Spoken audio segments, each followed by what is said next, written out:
Electronics mechanic trade ITI का, अगर इसके बारे में पूरा कंप्लीट आपको जानकारी चाहिए इस वीडियो को आप लास्ट तक देखना। एक एक सेकेंड आपके लिए इंपॉर्टेंट होगा, कहीं और जाने का जरूरत नहीं है, पूरा डिटेल वीडियो दूंगा। चलो स्टार्ट करते हैं। सो इलेक्ट्रॉनिक्स मैकेनिक करते क्या है? तो बेसिकली देखो, जितने भी ITI के ट्रेड हैं ये कुछ मशीन का काम करते हैं, मतलब हैंड वर्क का ज़्यादा होता है, स्किल वाला काम, हाथ काम ज़्यादा होता है।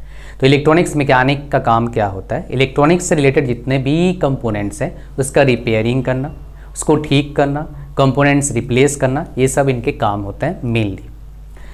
तो स्टार्ट करते हैं। एडमिशन बेसिकली क्या होता है आपका, कहाँ पर एडमिशन मिलेगा और एडमिशन कैसे होगा इसकी बात करते हैं। दो आपके पास ऑप्शन है, प्राइवेट कॉलेज या फिर गवर्नमेंट कॉलेज। प्राइवेट कॉलेज में ऐसे ही एडमिशन हो जाता है। सरकारी कॉलेज में एडमिशन के लिए आपको क्या करना होगा, काउंसलिंग रन करना होगा। कोई एंट्रेंस सेपरेट एग्जाम होता है क्या? नहीं। आपके 10th में जितने मार्क्स आया है उसके बेस पर एडमिशन हो जाएगा। फॉर्म कब निकलता है? हर स्टेट का अलग अलग फॉर्म निकलता है, सेंट्रलाइज्ड पूरे इंडिया का फॉर्म नहीं निकलता है इस ITI प्रोग्राम के लिए, ठीक है। तो हर स्टेट में फॉर्म निकलेगा, उसको भरना हो। फॉर्म कब निकलता है? हर साल फरवरी से लेके जून जुलाई तक आपको फॉर्म मिलेगा, हर जगह लगभग यही मैंने देखा, मैक्सिमम जगह मैंने चेक किया यही है। अब बात करते हैं सरकारी कॉलेज में एडमिशन के लिए क्या चाहिए। 10th में अच्छे मार्क्स चाहिए। आपके दिमाग में सवाल होगा, सर हमने सुना था ITI में 8th पास वालों को एडमिशन मिल जाता है। मत लीजिए एडमिशन 8th पास के बेस पर, प्रॉब्लम आगे आएगा नौकरी नाकरी का। 10th पास करने के बाद ही एडमिशन लीजिए, ज़्यादा फायदा आपको मिलेगा। फीस कितना लगता है? प्राइवेट कॉलेज में फीस लगेगा 20,000 से लेके 50-60 हज़ार पर ईयर के हिसाब से फीस लगेगा। सरकारी में 1,000-2,000 से लेके 3-4-5-8 हज़ार तक का पर ईयर का फीस लगता है।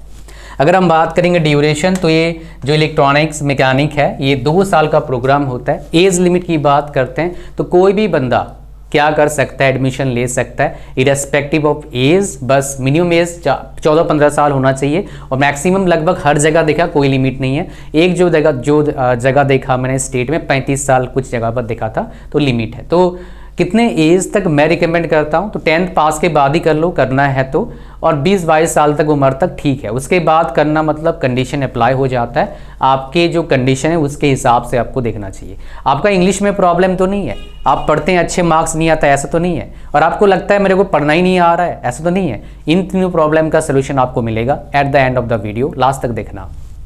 तो यहाँ पर चलते हैं। नेक्स्ट हमारे पास आता है कि सर ये बताओ आसान है या डिफिकल्ट है, इजी है या हार्ड है? भाई देखो, कोई भी पढ़ाई करने जाओगे मेहनत तो करना होगा, तो सिमिलर ये भी है, बहुत डिफिकल्ट कोर्स नहीं है।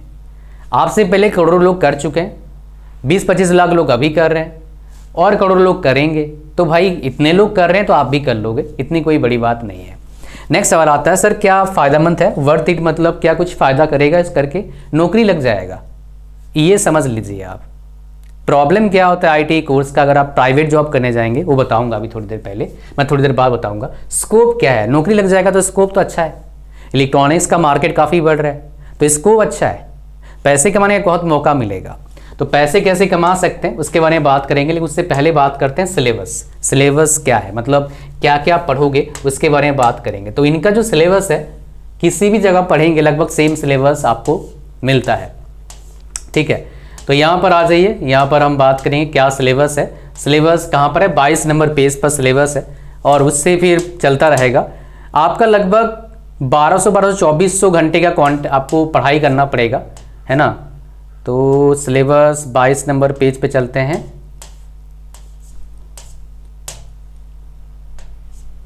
उस पर आपको बताऊंगा मैं 22 नंबर पेज में जाके। ये सिलेबस है, देखिए फर्स्ट ईयरली इसका पेपर होता है, फर्स्ट ईयर का सिलेबस है। एक जगह पर क्या है आपका प्रैक्टिकल है और यहाँ पर थ्योरी है। मैं ऐसे स्क्रॉल करके ले जाऊंगा, आप लोग पढ़ते रहिए, ठीक है। ये सिलेबस है पूरा, क्या क्या आप करेंगे। पहले वाला क्या है आपका, इधर वाला प्रैक्टिकल है, इधर वाला क्या है थियोरिटिकल चीज़ें हैं, ठीक है। इतना जो आप देख रहे हैं पूरा डिटेल में है, तो आप मत समझना बहुत डिफिकल्ट है, 2 साल में करोगे निकल जाएगा।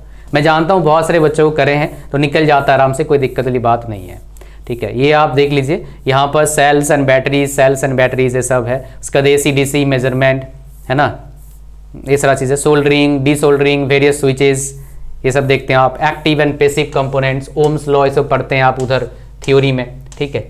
पूरा अच्छा, बहुत अच्छा कोर्स कंटेंट रहता है, मैंने देखा है, मज़ा आता है। पावर सप्लाई सर्किट्स पढ़ेंगे पूरा। उसके बाद कंप्यूटर हार्डवेयर, ओएस मतलब operating system, Microsoft office, networking, ये सब पढ़ते हैं आप, पूरा कंप्लीट पढ़ेंगे, मज़ा आ जाएगा आपको।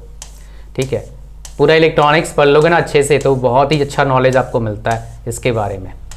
IC regulators, internal circuit regulators से पढ़ेंगे, डिफरेंट रेगुलेटर्स पढ़ेंगे आप, ट्रांजिस्टर पढ़ेंगे आप, ठीक है, एम्पलीफायर पढ़ेंगे आप, उसके बाद ऑसिलेटर्स पढ़ेंगे आप, वेब शेपिंग सर्किट्स पढ़ेंगे, पावर इलेक्ट्रॉनिक्स कंपोनेंट्स पढ़ेंगे, ये सारे पढ़ेंगे, मॉसफेट, आईजीबीटी, ऑप्टो इलेक्ट्रॉनिक्स, ठीक है, basic gates, and gate, or gate, NAND gate, ये सब पढ़ेंगे आप आईटीआई में।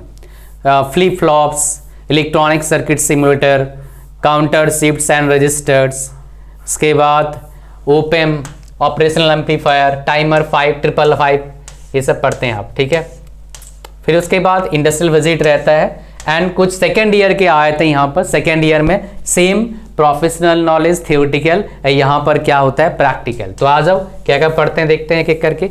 बेसिक असेंबली सीखते हैं आप, टर्मिनल सारे सीखते हैं, सोल्डरिंग, डिसोल्डरिंग सीखते हैं आप। उसके बाद पीसीबी नेटवर्क देखते हैं आप, ये पूरा जो आपका होता है। Protection devices, control, electrical control circuits पढ़ते हैं, इलेक्ट्रॉनिक केबल्स एंड कनेक्टर्स के बारे में पढ़ते हैं, ये काफ़ी अच्छे होते हैं, बहुत अच्छा है। इसके बाद कम्युनिकेशन इलेक्ट्रॉनिक्स, ये आप पढ़ते हो पूरा। उसके बाद माइक्रो कंट्रोलर पढ़ते हैं 8051 वाले ना, काफ़ी अच्छा सिलेबस। सेंसर्स, ट्रांसड्यूसर्स, एप्लीकेशंस, ये आप पढ़ते हैं। उसके बाद एनालॉग आईसी एप्लीकेशंस, है ना, ये सब पढ़ते हो, बहुत अच्छे कंटेंट है, मैंने देखा। फाइबर ऑप्टिक कम्युनिकेशन पढ़ते हो पूरा, कितने कम्युनिकेशन सिस्टम है, digital panel meter, SMPS inverter, एक पीछे आपके कंप्यूटर में भी लगता है ये सब एसएमपीएस वगैरह। ठीक है, इसके बाद आपका ये पूरा देखिए सिलेबस है। Power, solar power, neuro energy system, solar power पूरा पढ़ते हैं आप, काफ़ी अच्छा है। सेल फोन्स के बारे में पढ़ते हो, ठीक है। उसके बाद एलईडी लाइट के बारे में पढ़ते हैं, एलईडी एंड एलईडी टीवी के बारे में पढ़ते हैं। उसके बाद हमारा क्या है, प्रोजेक्ट वर्क, इंडस्ट्रियल विजिट, ये हमारा खत्म हो गया सिलेबस। एंड ये स्किल वाले यहाँ पर पूरा कंप्लीट डाल दिया है, क्या क्या टाइम कितना लगेगा, ये सब चीज़ें हैं। ठीक है, तो बेसिकली ये आपका कंप्लीट सिलेबस है इसका। ठीक है, और इसका टूल्स वगैरह जानते हैं। ठीक है, इसके बारे में जानने की जरूरत नहीं इतना। अब चलते हैं गाइस, हम बात करते हैं सिलेबस, आपको पता लग गया। जॉब अपॉर्चुनिटीज़ देखो, प्राइवेट में जॉब लग जाएगा, जॉब का जो आपका सैलरी कितना होगा, 10 से 15 हज़ार होगा। बिजनेस काफ़ी अच्छा है, रिपेयरिंग शॉप खोल सकते हो, कुछ भी रिपेयरिंग से रिलेटेड काम कर सकते हैं, solar installation, solar panel installation, कोई भी काम कर सकते हो, पसंद है कर सकते हैं। लेकिन ये तब करना जब आपके पास रियल नॉलेज हो, बिना रियल नॉलेज का मत जाना। ठीक है, तो पहले हम क्या बोलते हैं, थोड़ा जॉब कर लो फिर कर लेना। अच्छा, फिर हमारे पास क्या था, सरकारी नौकरी, ये बेस्ट है। सरकारी नौकरी लगभग हर जगह, बहुत जगह निकलता है। कहाँ कहाँ मैं आपको बता देता हूँ, दिखा भी देता हूँ। तो सबसे पहले हम चलेंगे, एक एक करके देखेंगे हम कहाँ कहाँ पर निकलता है। सबसे पहले हम चलेंगे इसरो, जो क्या सैटेलाइट छोड़ती है, यहाँ पर नौकरी निकलता है और सबसे ज़्यादा वैकेंसी इलेक्ट्रॉनिक्स का रहता है इसमें। और सैलरी अप टू 1 लाख लगेगा, जो मिलेगा, जो मैं आपको बताया था वही दिखाऊंगा आपको मैं। इलेक्ट्रॉनिक्स मैकेनिक्स कितना वैकेंसीज था, 63 वैकेंसी था। ठीक है, उसके बाद हमारे पास क्या है, उसका दूसरे जगह पर चलते हैं। यहाँ पर बहुत सारे मैंने डेटा निकाल के रखा है आपके साथ शेयर करने के लिए। फिर हमारे पास ये तो ख़त्म हो गया। फिर इलेक्ट्रॉनिक्स मैकेनिक्स आपको दिखा चुका हूँ मेरे हिसाब से। फिर हमारे पास दूसरे में चलेंगे, सेल में चलते हैं, स्टील अथॉरिटी ऑफ इंडिया। ऐसे बहुत सारी कंपनीज हैं सेल जैसे, जो पीएसयूज हैं, इन्हीं वैकेंसी निकलता है। सैलरी देखेंगे कितना आपका, लगभग 10 लाख है, 2 लाख के आसपास एलवेंस बोनस सब मिला के रहता है, 12 लाख, मतलब 1 लाख पर मंथ का आसपास सीटीसी बन जाता है आपका। और यहाँ पर क्या नहीं, इलेक्ट्रॉनिक्स मैकेनिक का वैकेंसीज निकलता है। आप देखेंगे यहाँ पर इलेक्ट्रॉनिक्स का 10 वैकेंसी निकला हुआ है यहाँ पर। ठीक है, फिर हमारे पास क्या आता है, फिर नेक्स्ट हम चलेंगे जॉब में। डीआरडीओ दिखाऊंगा मैं आपको, डीआरडीओ में जॉब निकलता है। फिर आरआरबी, एएलपी एंड ये आपका टेक्नीशियन में दिखाऊंगा आपका जॉब। तो ये डीआरडीओ है, ये क्या करती है, आपका मिसाइल बनाती है।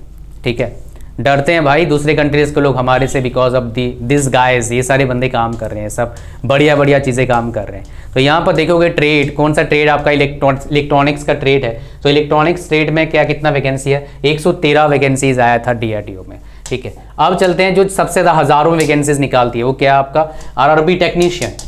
इसमें भाई सब हज़ारों वैकेंसी होता है।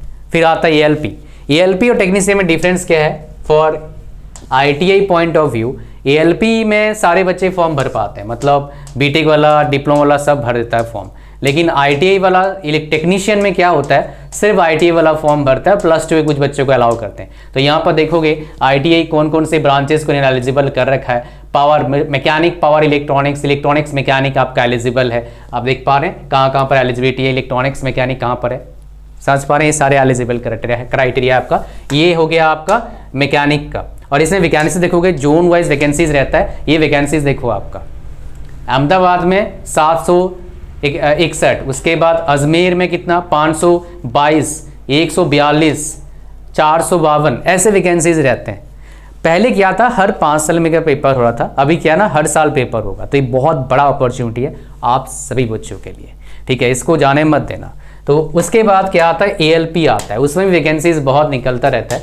मैं आपको दिखा देता हूँ, इसमें वैकेंसीज हज़ारों में निकलता है हर साल, और इसमें भी आप एलिजिबल रहते हो, मतलब एलिजिबल रहते हो। इलेक्ट्रॉनिक्स मैकेनिक क्या है, इसमें भी एलिजिबल है। तो ये इसीलिए ब्रांच काफ़ी इंपॉर्टेंट हो जाता है। बहुत ज़्यादा जॉब्स में क्या होते हैं, एलिजिबल हो जाते हैं आप, बस थोड़ा पढ़ाई करना होता है। सैलरी कितना अच्छा, स्टेट गवर्नमेंट के जॉब में कम निकलता है, सेंट्रल गवर्नमेंट के जॉब्स में ज़्यादा वैकेंसीज निकलता है। इसमें स्टेट गवर्नमेंट जॉब्स किस में निकलता है, फिटर और इलेक्ट्रीशियन का जॉब ज़्यादा निकलता है स्टेट गवर्नमेंट में। सैलरी 25,000 से लेके 1 लाख पर मंथ तक का सरकारी में नौकरी है। ये भाई था पूरा कहानी आपका इस ट्रेड के बारे में। नेक्स्ट ट्रेड के बारे में बात करेंगे, लेकिन उससे पहले एक इंपॉर्टेंट बात है जो बताया था आपको मैं, अंग्रेजी में अगर आपको प्रॉब्लम है ना, बोलने में, एग्जाम में लिखने में, खुद से बना के लिखने में, सेंटेंस बनाने में, या फिर आपको प्रॉब्लम है अच्छे मार्क्स नहीं आता, तो मेरे पास इसका सलूशन है। इसका सलूशन वैसे तो इसका अनमोल चीज़ है, मतलब क्या है ना, लोग इसमें स्ट्रगल करते हैं, अपने लाइफ बर्बाद होता है बहुत सारे बच्चों का, लेकिन ये लाइफ आपका आबाद कर देगा, अच्छा कर देगा। तो यहाँ पर क्या speak right and read course है, एक प्रोग्राम है। मैंने खुद स्ट्रगल करा इन चीज़ों में, मैंने खुद इनको सही करा, उसके बाद इस प्रोग्राम को बनाया। इसका फीस तो अनलिमिटेड होना चाहिए भाई, बिकॉज लाइफ चेंज हो जाता है किसी बच्चे का। सोचो किसी का 60% नंबर आ रहा है और after going through the program mind उसका 70-75% मार्क्स आने लगता है। सोच लो क्या होगा उसकी ज़िंदगी में, क्या चेंजेस आएंगे, उसका पता लगता है कैसे पढ़ाई कर रहे हैं, उससे आपका नॉलेज इंप्रूव होता है। तीनों चीज़ों का इंग्लिश बिल्कुल जीरो से सिखाया, बिकॉज इंग्लिश का प्रॉब्लम वैसे ही प्रॉब्लम ज़्यादातर बच्चों को होता है।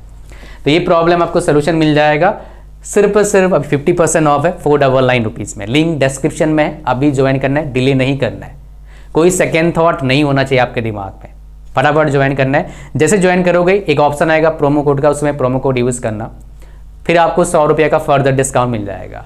और ये 499 रुपीज़ अभी प्राइस है, आगे प्राइस बढ़ता रहता है बिकॉज ऑफ खर्चे हमारे बढ़ते हैं। तो अभी 499 है, आगे हो सकता है जब वीडियो आप देखें 599 699 देखें, 100 रुपये का डिस्काउंट फिक्स है, मैं आपको दूंगा वो, ठीक है। इतने दस वीडियो में thank you very much. Like कर देना वीडियो को, चैनल पर नए हो सब्सक्राइब करना। God bless you all, bye bye.